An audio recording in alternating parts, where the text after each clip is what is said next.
शुरुआत करें आज की एक सबसे बड़ी खबर के साथ। बड़ी खबर क्या है? सीमा को लेकर रोज हिला देने वाले खुलासे हो रहे हैं। आज जो खुलासा हुआ है वो ये कि सीमा के टारगेट पर छोटे मोटे लोग नहीं थे, सीमा के टारगेट पर कर्नल और ब्रिगेडियर थे, सेना में काम करने वाले बड़े बड़े अफसर थे। सीमा को पहचानना मुश्किल हो रहा है। कौन है सीमा? सीमा जासूस है, सीमा एसआई की एजेंट है, सीमा को किसने भेजा? सीमा की सच्चाई एटीएस जांचने में जुटी हुई है। लेकिन अगली तस्वीर मैं आपको दिखाने जा रहा हूं, ये देख रहे हैं, सीमा को ले जाने की तस्वीर है। सीमा को एटीएस लेकर जा रही है। फुल स्क्रीन पर इस तस्वीर को लीजिए। सीमा के बच्चे और सीमा के ससुर नेत्रपाल को आप देख रहे हैं। एटीएस की टीम सीमा से 3 दिन से पूछताछ कर रही है और सीमा से 3 दिन की पूछताछ में अब तक क्या कुछ खुलासा हुआ है ये मैं आपको बताऊं। सीमा ने जो चौंकाने वाला खुलासा किया है वो ये कि सीमा के सामने एटीएस ने पूछा कि आखिर सेना के अफसरों को दोस्त क्यों बना रही थी, सेना के अफसरों से दोस्ती करने के पीछे क्या मकसद था। सोचिए जरा, एक सवाल आपके भी जहन में होगा कि जो पबजी खेलते खेलते भारत आ गया वो आखिर सेना से दोस्ती क्यों करना चाहता था? वो क्यों चाहता था कि सेना का कोई कर्नल ब्रिगेडियर उसकी दोस्ती स्वीकार कर ले? ये रिपोर्ट देखिए।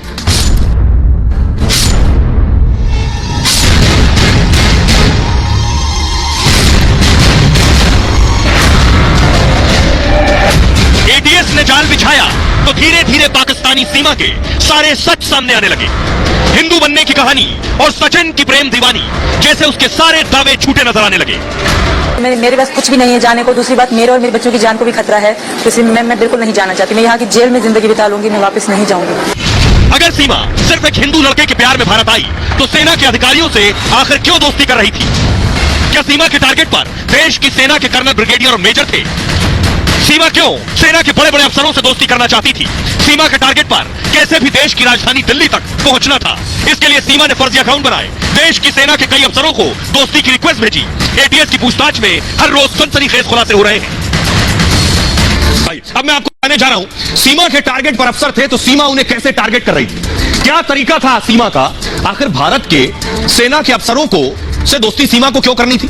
सीमा 5वीं पास है, 4 बच्चे, पाकिस्तान के कराची में रहती हैं। अगर दोस्ती करनी है तो फिर पाकिस्तानी सेना के अफसरों से करें, उनके लिए जज्बा होना चाहिए। भारतीय सेना के अफसरों से दोस्ती क्यों करनी थी? सीमा हैदर को लेकर यह अब तक का सबसे सनसनीखेज खुलासा। सीमा ने भारतीय सेना से जुड़े लोगों को फ्रेंड रिक्वेस्ट भेजी है दोस्ती करने के लिए, दरख्वास्त फेसबुक पर भेजी जाती है जैसे। यूपी एटीएस की जांच में यह जानकारी सामने आई और एटीएस ने सीमा के सोशल मीडिया अकाउंट खंगाले। सीमा ने जिनको रिक्वेस्ट भेजी थी उन अकाउंट की जांच हो रही है कि किस किस को रिक्वेस्ट भेजी गई, किसी ने एक्सेप्ट तो नहीं की है। क्या वो लोग वाकई सेना से जुड़े हुए हैं या केवल सेना की तस्वीर लगा रखी थी उन्होंने अपने पेज पर? ज्यादातर जासूस सेना के लोगों से संपर्क करते। पहले भी मैंने आपको बताया डीआरडीओ और विदेश मंत्रालय के अधिकारियों से। क्या जासूसी के लिए सीमा सेना के संपर्क बढ़ाना चाहती थी या कोई और वजह थी? सीमा का पाकिस्तानी सेना से कनेक्शन सामने आ चुका है, इसलिए शक और बढ़ जाता है। सीमा का भाई और चाचा दोनों पाकिस्तानी सेना में।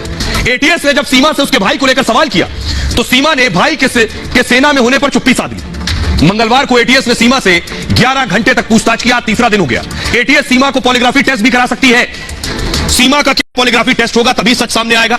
लेकिन सवाल यह है कि सेना से सीमा क्यों संपर्क बढ़ा रही थी? सुनिए जरा, रिटायर्ड कर्नल शैलेंद्र सिंह बता रहे हैं कि सेना के कर्नल, ब्रिगेडियर को फ्रेंड रिक्वेस्ट भेजने के पीछे क्या वजह हो सकती है।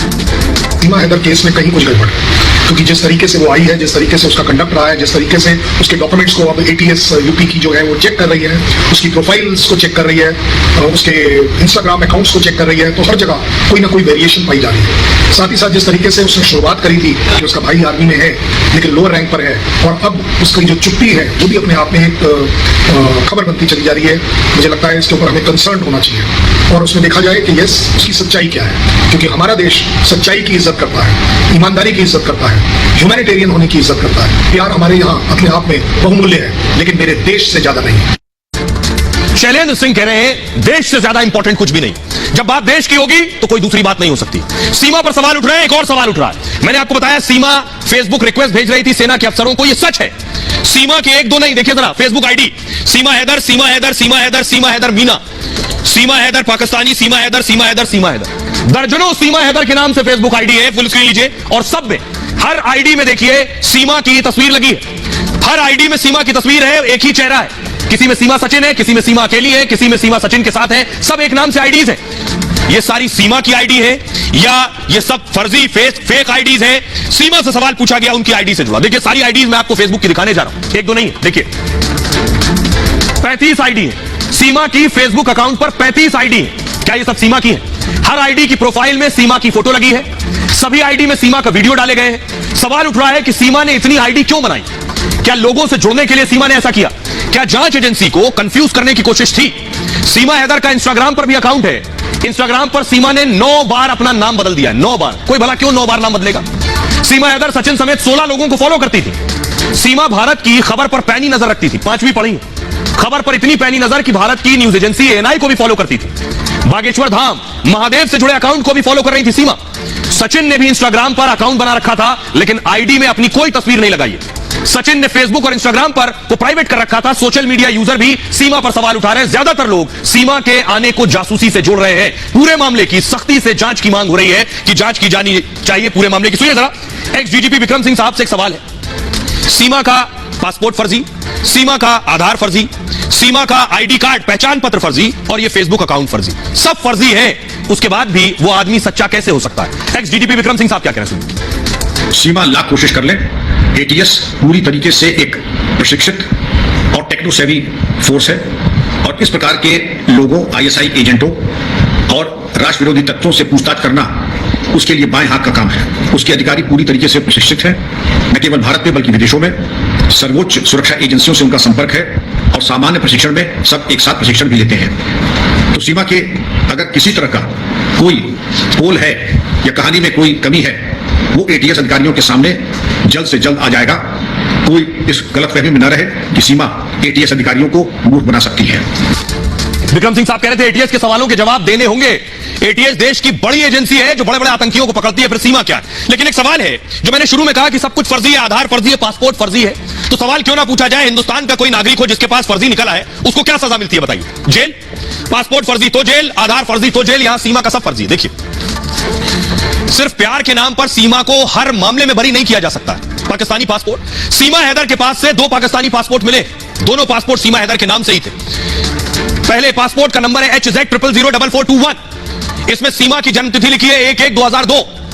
दूसरे पासपोर्ट का नंबर है HZ00044422, पासपोर्ट पाकिस्तान के खैरपुर के पते से बनवाए गए। एक व्यक्ति का एक ही पासपोर्ट होता है, सीमा हैदर ने 2 पासपोर्ट क्यों और कैसे बनवा लिया? और इंपॉर्टेंट बात, इन दोनों पासपोर्ट में सीमा के नाम अलग अलग है। जांच एजेंसियां इसकी भी जांच कर रही। अब आधार की बात करिए, सीमा के पास से 3 आधार कार्ड भी मिले हैं। एक आधार सीमा का और 2 बच्चों के नाम से। जांच में पाया गया कि एजेंट के जरिए सीमा ने आधार कार्ड बनवा लिए थे। बाकायदा उसमें छेड़छाड़, एडिटिंग करके गलत तरीके से आधार बनवाया गया। सचिन ने किसी एजेंट की मदद से ये आधार कार्ड बनवाए थे। उत्तर प्रदेश पुलिस इसको लेकर भी जांच कर रही है। सचिन की मदद करने वाले की तलाश हो रही है। कौन है जो फर्जी आधार बनवा कर दे रहा था सचिन को? सीमा पर सरकारी दस्तावेज से छेड़छाड़ का केस भी हो सकता है। इस मामले में 7 साल तक की सजा है। सब कुछ फर्जी है। अब एक सवाल जो सबके जहन में आ रहा है, सीमा क्या करना चाहती थी? सीमा क्या करना चाहती थी मैं इसलिए बता रहा हूं। एक तस्वीर ये देखिए आप जरा, ये जो तस्वीर है ये सीमा के कराची वाले घर की है। सीमा अच्छा भला कराची में रहती थी, लेकिन अचानक क्या हुआ, सीमा को कराची से निकलकर कहां जाना था? सीमा को कराची से निकलकर सिर्फ एक देश और उस एक देश के एक शहर में पहुंचना था। साम दाम दंड भेद कैसे भी करके पहुंचना था। देखिए जरा, ये ग्लोब आपके सामने आ गया। सीमा को पाकिस्तान के कराची से पहुंचना था हिंदुस्तान के राजधानी दिल्ली। कैसे भी पहुंचना था, यही था सीमा का असली टारगेट। तो सीमा ने कराची से निकलने के लिए कैसे नेपाल के रास्ते एंट्री कहां ली? कोई और जगह नहीं मिली, नेपाल के रास्ते उन्हें आना था दिल्ली। तो दिल्ली से सबसे नजदीक कौन सी जगह थी? यह सीमा का दरवाजा है रब्बूपुरा, ग्रेटर नोएडा, जहां सीमा रह रही थी। तो कराची से सीमा दिल्ली आ ही गई। अब मैं आपको बताऊं यह क्यों खुलासा हो रहा है कि सीमा का टारगेट दिल्ली था, क्योंकि सीमा जितने दिन से गेम खेल रही थी पबजी, उस पबजी गेम में किसी और आदमी के साथ, पिलर ग्राफिक्स है, किसी और आदमी के साथ नहीं, जितने लोगों के साथ गेम खेल रही थी सब दिल्ली एनसीआर के ही थे। देखिए, सीमा हैदर से यूपी एटीएस की पूछताछ में यह खुलासा हुआ। सचिन से पहले भी भारत के कई लोगों के संपर्क में सीमा थी। सचिन पहला नहीं था। सीमा हैदर गेमिंग ऐप के जरिए कई युवाओं के संपर्क में थी। बड़ी बात, ज्यादातर युवा दिल्ली एनसीआर के रहने वाले थे। आखिर क्यों? कोई बिल्हौर का, बांदा का, बदायूं का, मुजफ्फरपुर का क्यों नहीं था? सीमा पबजी ऐप से युवाओं से जुड़ी हुई थी। गेम खेलते खेलते सीमा इन लोगों के संपर्क में आ गई। एटीएस को शक है कि सीमा ने युवाओं से फोन पर बात की। एटीएस इन युवाओं के बारे में जानकारी जुटा रही है। आखिर दिल्ली एनसीआर के कितने लोगों के संपर्क में सीमा थी? एटीएस इसके लिए गेमिंग ऐप एक्सपर्ट्स की मदद ले रही है। कितने युवक सीमा के साथ पबजी खेल रहे थे? क्या मंशा थी, क्या साजिश थी सीमा की? पहले इन युवाओं की तलाश की जाएगी, उसके बाद एटीएस इन लोगों से पूछताछ कर सकती है सीमा की हाजिर जवाबी से। एटीएस टीम हैरान है। सीमा हर सवाल का नपातुला जवाब दे रही है। यही वजह है कि एटीएस को लग रहा है क्या सीमा पूरी प्लानिंग के साथ सब कुछ कर रही है। हर सवाल का जवाब उसके पास है। सुनिए जरा, सीमा ने खुद माना कि वो पबजी खेलती थी और पबजी के जरिए सचिन से बात कर रही थी। लेकिन उस शख्स को भी सुनवाने जा रहा हूं जिसके साथ सीमा पबजी खेलती थी, वो दूसरा युवक है। वो भी बता रहा है वो सीमा के साथ पबजी पर बात कर रहा था। सुनिए। शुरू में तो ये मेरे 2020 में हमारी बात हुई, शुरू में ये मेरे लिए इतने इंपॉर्टेंट नहीं थे सचिन, हमारी जैसे सिर्फ बात ही होती थी, दोस्ती हो गई, तो इतना ज़्यादा कुछ नहीं रहा। हैदर को पता था कि मैं पबजी खेलती हूँ, अच्छी तरीके से पता था हैदर को भी। जब इनसे मुझे प्यार होने लगा तो मुझे हैदर से डर लगने लगा, अगर उनको पता पड़ जाएगी तो अपने बाप बुलाएगा, मुझे मतलब अलग सी मतलब सजा मिल जाएगी, तो बहुत डर भी था मुझे। मैं समझी डर नहीं था, तो इसलिए मैं कभी हैदर को बताती ही नहीं थी, क्योंकि मैं ज़्यादा बिजी रहती थी। हमारी लड़ाई इसी कारण, अगर मैं कहीं चली जाती या मेरी दोस्त आती तो इस बात पर भी हमारी लड़ाई होती थी। वो बहुत शकी मिजाज थे और मेरा यहाँ आने का कारण यही था, क्योंकि मैं उनके साथ कभी खुश नहीं रह सकती थी। हम ना खेलते थे पबजी, उससे ना बहुत ज्यादा पबजी का क्रेज था। मैं भी खेलता था पबजी, मुझे भी शौक था खेलने का, तो पबजी पे हमारी दोस्ती